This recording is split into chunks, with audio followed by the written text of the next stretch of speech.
Malayalam Bigg Boss turning point 4 ആണ്. Bigg Boss season 4 Robin Radhakrishnan. Robin ചേട്ടൻ അല്ലെങ്കിലും ആ ഒരു ആളുടെ ഒരു ഓറ ഭയങ്കര, നമ്മള് പേഴ്സണൽ ആയിട്ട് വർക്കൊക്കെ ചെയ്തിട്ടുണ്ട്. ഞാൻ വളരെ ക്ലോസ് ആയിട്ട് റോബിന്റെ ഗെയിം വാച്ച് ചെയ്തിട്ടുണ്ട്. റോബിൻ എങ്ങനെയാണ് കളിക്കുന്നത്. കാരണം എനിക്കതിൽ വലിയ ഫേവറേറ്റ്സ് ഒന്നും ഉണ്ടായിരുന്നില്ല തുടക്കം തന്നെ. നമ്മളിങ്ങനെ ഓരോരുത്തർ ഗെയിം ഇങ്ങനെ നോക്കും, എന്നിട്ടാണ് നമുക്ക് ഒരാൾ ഇഷ്ടപ്പെടാം. റോബിന്റെ ഗെയിം ഞാൻ ഫസ്റ്റ് ഡേ തൊട്ട് സൈഡിലൂടെ റോബിന്റെ ഗെയിം നോക്കുന്നുണ്ടായിരുന്നു. റോബിൻ ഓരോരുത്തരുടെ അടുത്ത് പോയിട്ട് പറയുന്ന സ്റ്റേറ്റ്മെന്റ് അത് കറങ്ങി തിരിഞ്ഞിട്ട് റോബിനെതിരെ വരുന്നു. അത് ആൾക്കാർ കൂടെ ഇരിക്കുന്ന ഒരു സമയമുണ്ട്, അപ്പോഴാണ് ആ സംഭവം റോബിനെതിരെ വരാം. അപ്പൊ ഈ വീട്ടുകാർ ഫുള്ള് റോബിനെതിരെ എന്നുള്ള കൺസെപ്റ്റിലേക്ക് അതെത്തും.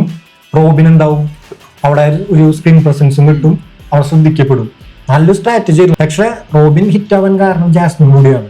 ആ സീസണിൽ റോബിനെതിരെ കട്ടയ്ക്ക് നിന്ന ജാസ്മിൻ കൂടിയാണ്. പിന്നെ ഈ പറഞ്ഞ റോബിൻ ഒരു കണ്ടസ്റ്റന്റുള്ള റിയാസ് സലീമിനെ അറ്റാക്ക് ചെയ്തു എന്ന് പറഞ്ഞിട്ട് അതിൽ ഔട്ടാകുന്നു. പിന്നെയും തുടങ്ങിയ പ്രതിഷേധം റോബിൻ ഫാൻസ്.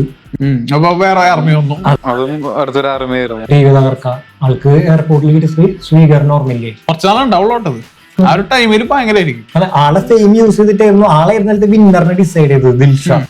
കാരണം റോബിനും ദിൽഷ അവിടെ ഒരു പെയറായിരുന്നു. റോബിൻ ഔട്ടാകുന്നു. റോബിൻ വന്നിട്ട് പറയാണ് ദിൽഷയ്ക്ക് വോട്ട് ചെയ്യണം.